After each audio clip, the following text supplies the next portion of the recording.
Hello friends, welcome to Shaivi's kitchen magic. నేను మీ దీపిక. మనం చూపిస్తున్న లంచ్ బాక్స్ సిరీస్లో సెకండ్ రెసిపీ గోంగూర పులావ్ అండి. ఇది 1 pot రెసిపీ అని చెప్పచ్చు. ఇది లంచ్ బాక్సెస్కే కానీ లేదా ఏదైనా స్పెషల్ అకేషన్స్కే కానీ బాగా సెట్ అవుతుందండి. మనం చూపించిన ఫస్ట్ రెసిపీ వచ్చేసి టమాటో రైస్ చూపించాం, కొంచెం వెరైటీగా. ఆ రెసిపీ ఎవరైనా చూడకుంటే దాని లింక్ డిస్క్రిప్షన్లో ఇస్తాను, డెఫినెట్గా చెక్ చేయండి.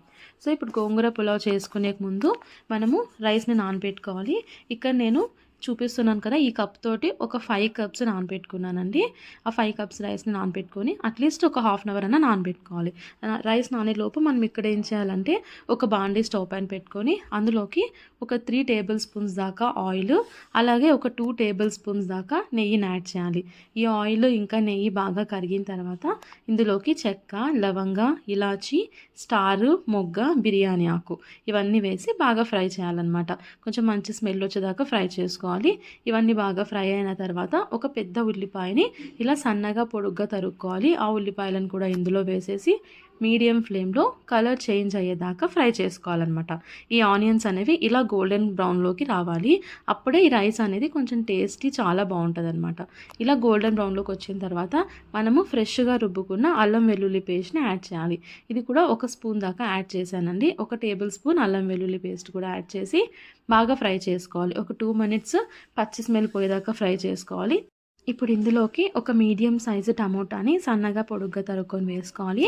చిన్న టమోటా అయితే సరిపోతుందండి, ఎందుకంటే మనం గోంగూర యాడ్ చేస్తాం కదా, అదే పులుపు వస్తుంది కాబట్టి ఒక టమోటా సరిపోతుంది అనమాట. ఈ టమోటాస్ అన్నీ బాగా మెత్తగా మగ్గే వరకు లిడ్ క్లోజ్ చేసుకొని మగ్గించుకోవాలి. మధ్య మధ్యలో కదుపుతూ ఈ టమోటాస్ బాగా సాఫ్ట్గా కుక్ అయ్యేదాకా కుక్ చేసుకోవాలన్నమాట. ఈ వీడియోలో చూపిస్తున్నట్టుగా టమోటాస్ అలా బాగా మ్యాష్ అయిన తర్వాత ఇందులోకి మన మెయిన్ ఇంగ్రీడియంట్ గోంగూరని కడిగి ఇలా ఒక స్ట్రైనర్లోకి వేసుకొని ఉంచుకోవాలి, వాటర్ లేకోకుండా. ఆ గోంగూరనంతటిని కూడా ఇందులోకి ట్రాన్స్ఫర్ చేసుకోవాలి. ఈ గోంగూర నేను ఇక్కడ ఒక 200 grams దాకా తీసుకున్నానండి. ఒక పెద్ద కట్ట గోంగూర తీసుకున్నాను. వాటన్నిటిని కూడా అందులోకి వేసేసి ఒకసారి అంతా బాగా మిక్స్ చేసేసి మధ్య మధ్యలో కదుపుతూ లిడ్ క్లోజ్ చేసుకొని ఈ గోంగూర అంతా బాగా గుజ్జులా అవ్వాలన్నమాట. అంత దాకా కుక్ చేసుకోవాలి. ఇది ఒక 10 minutes దాకా పడుతుంది. చూడాలి, ఇక్కడ వీడియోలో చూపిస్తాను కదా, ఇలా గుజ్జుగా ఫామ్ అవ్వాలన్నమాట. ఇలా అయ్యేంత వరకు కూడా మధ్యలో కదుపుతూ అడుగు పట్టకుండా ఇది ఫ్రై చేసుకోవాలి. చూసారా, గోంగూర అనేది ఎక్కడ మనకి ఆకులుగా కనిపించకుండా బాగా పేస్ట్ లాగా ఫామ్ అయిపోయింది కదా. ఇప్పుడు ఒకసారి అంతా బాగా మిక్స్ చేసుకొని ఇందులోకి మనం కొంచెం స్పైసెస్ యాడ్ చేసుకోవాలన్నమాట.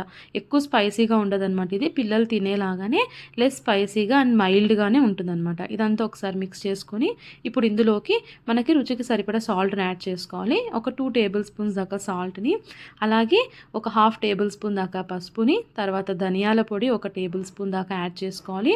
అలాగే ఇందులోకి గరం మసాలాను కూడా జస్ట్ ఒక ½ tablespoon అయితే సరిపోతుందండి. ఆ గరం మసాలాను కూడా యాడ్ చేసుకోవాలి. అలాగే ఒక ½ tablespoon దాకా కారం పొడి సరిపోతుందండి. ఎక్కువ కారం అవసరం లేదు, ఎందుకంటే ఇది పిల్లలు తినేలాగా కూడా ఉండాలి కాబట్టి జస్ట్ ఒక ½ tablespoon మాత్రమే ఫ్లేవర్ కోసం యాడ్ చేస్తాము.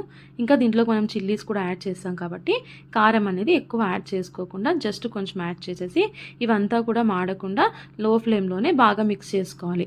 ఇప్పుడు మీరు తినే స్పైస్ లెవెల్ తగ్గట్టుగా ఇందులోకి మధ్యకు కట్ చేసుకున్న పచ్చిమిర్చిని యాడ్ చేసుకోవాలి. ఇక్కడ నేను ఒక 6 నుంచి 7 పచ్చిమిర్చిని యాడ్ చేసేసుకున్నాను. మిర్చి కొంచెం మగ్గేదాకా లిడ్ క్లోజ్ చేసేసుకొని మగ్గించుకోవాలన్నమాట. 2 minutes తర్వాత లిడ్ ఓపెన్ చేసేసి మనం తీసుకున్న రైస్కి తగ్గట్టుగా వాటర్ని యాడ్ చేసేసుకోవాలన్నమాట.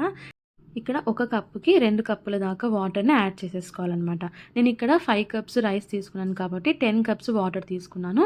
అలాగే అందులోకి సన్నగా కట్ చేసుకున్న కొత్తిమీరని కూడా యాడ్ చేసేసి వాటర్ అనేది ఇలా బాగా బాయిల్ అయ్యేదాకా లిడ్ క్లోజ్ చేసుకోవాలన్నమాట. ఎసురు ఇలా బాగా కాగుతున్నప్పుడు మనం ఉంచుకున్న రైస్ని కూడా ఇందులోకి యాడ్ చేసేసి అంతా ఒకసారి బాగా మిక్స్ చేసేసి లిడ్ ఓపెన్ చేసి హై ఫ్లేమ్లోనే ఒక 5 to 10 minutes దాకా కుక్ చేసుకోవాలి రైస్ని.